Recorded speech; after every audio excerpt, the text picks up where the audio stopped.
AV-8B Harrier II, suwak na suwak para sa pagbabantay sa West Philippine Sea. HMAS Waramunga ng Royal Australian Navy, nakadaong ngayon sa Palawan. Peru, ginaya ang disenyo ng barko ng Philippine Navy. Yan ang mga bagay na pag-uusapan natin ngayon, kaya't kung bago ka pa lang sa ating channel, ay mag-subscribe ka na at i-click mo na rin ang notification bell para lagi kang updated sa mga kaganapan at modernong kagamitan na ating pag-uusapan. Bilang paghahanda ng US Marine Corps sa pagpasok ng mga bagong F-35B Lightning II vertical takeoff and landing capable fighter sa kanilang arsenal, ay sisimulan na nitong iretiro ang kanilang mga AV-8B Harrier II VTOL attack aircraft sa taong 2026. Ang US Marine ay mayroong 80 active na unit ng AV-8B at TAV-8B sa kanilang fleet na papalitan na nila ng mga bagong F-35B Lightning II fighters. Sa kabila ng edad ng mga eroplanong ito, ay hindi maitatanggi na ang mga ito ay talagang maaasahan pa rin pagdating sa mga maritime operations. Sa katunayan, ang Spanish at Italian navies ay kasalukuyan ding gumagamit ng parehong eroplano.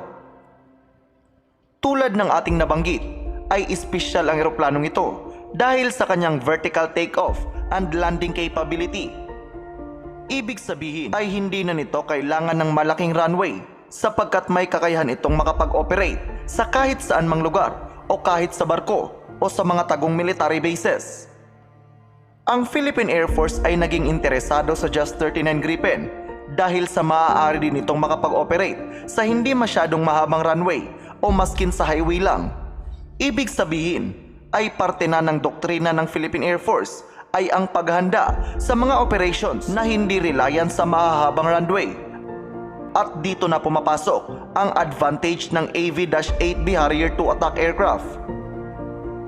Sa aking opinyon, ang pagbili ng mga retired na AV-8B ay isa ring napakagandang ideya sapagkat kung sakaling magkaroon ng digmaan ay unang tinatarget talaga ng mga kalaban ay ang military airports o mga paliparan.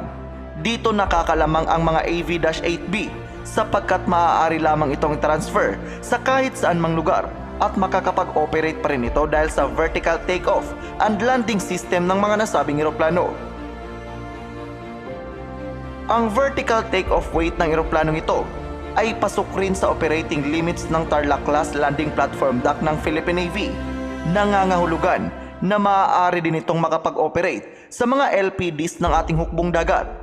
Protektado rin sa corrosion ang eroplanong ito, kaya't swak na swak ito para sa mga patrol missions at iba pang maritime operations ng Philippine Navy sa West Philippine Sea.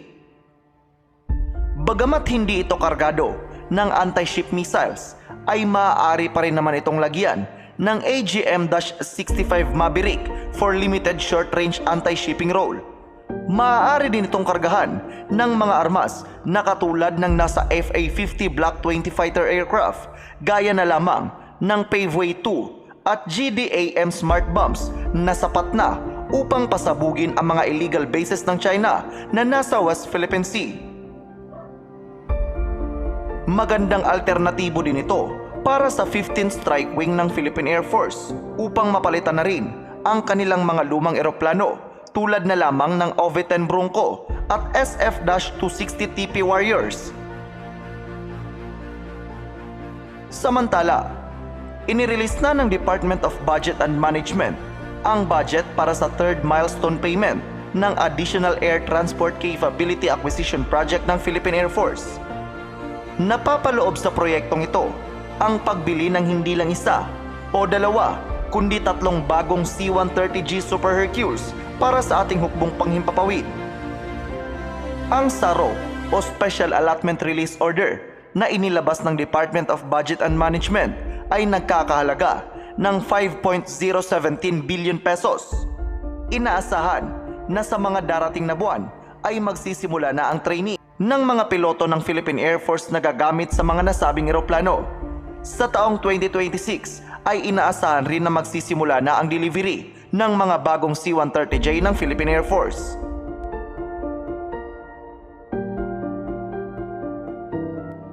Nitong nakaraan lang din ay nag-release ng SARO ang Department of Budget and Management na nagkakahalaga ng 8.25 billion pesos para sa 4th milestone payment ng additional utility helicopter project ng Philippine Air Force na naglalayong makabili ng additional na 32 units ng S-70I Black Hawk helicopters.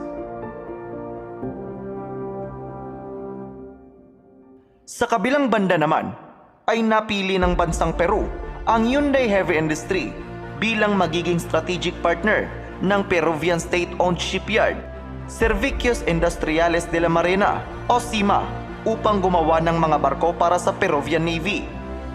Ipro-provide ng Hyundai Heavy Industry ang design para sa mga gagawing barko at ito ay ang HDF 3200 Light Frigate, HDP 2200 Offshore Patrol Vessel at ang HDL-1500 Landing Craft Utility na kung saan ang SIMA naman ang siyang magko-construct. Kung mapapansin ninyo, ay dalawa sa mga barkong ito ay kahalintulad ng HDC 3100 at mga OPV na ginagawa ngayon ng Hyundai Heavy Industry para sa Philippine Navy. Ito ay dahil ang disenyo ng mga barkong gagawin ng Peru ay nakabase sa disenyo ng mga barkong nabili ng Philippine Navy sa Hyundai Heavy Industry. Nakakatuwa isipin na mayroong kahalintulad ng itsura ang mga future assets ng ating Navy.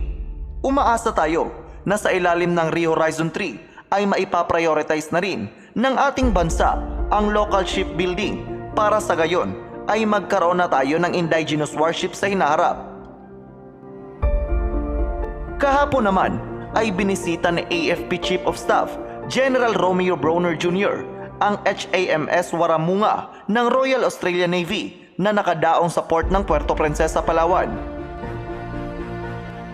Pinangunahan naman ni Commander Jennifer Graham ang pag-tour ni General Romeo Bronner Jr. sa barko.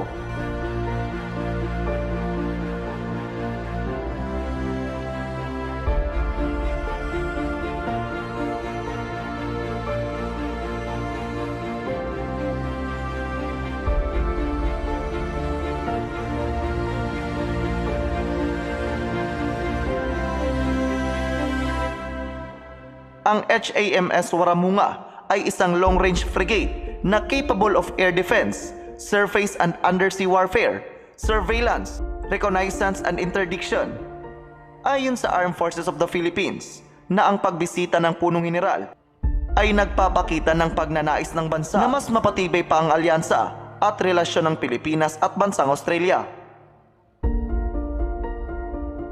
At dito na po magtatapos ang ating video. Maraming salamat sa panonood at mag-ingat po kayo.